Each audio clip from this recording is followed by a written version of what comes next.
How to clear YouTube watch and search history on TV. Hi everyone, welcome back to our channel. In today's video, I'll guide you on how you can clear YouTube search and watch history on TV, so make sure to watch the video till the end.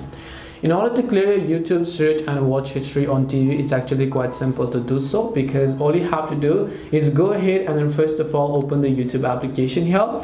And once we open the YouTube application, what we're going to do is, you can see I have basically so many search histories and watch histories over here, and let's say I want to clear all of those. How do I do that? Well, to do this, first of all, just scroll down to this section called settings.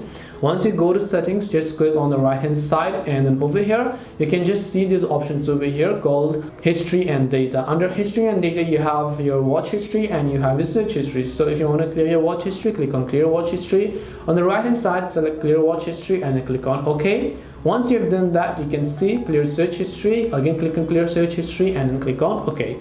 Once you've done that, both your watch history as well as your search history is actually going to get cleared. And this way you'll be able to clear your search history as well as watch history on YouTube app on TV. Hope this video was very helpful. If you have got any questions, feel free to leave them down in the comment section. Thank you for watching till the end, and see you soon in our next video.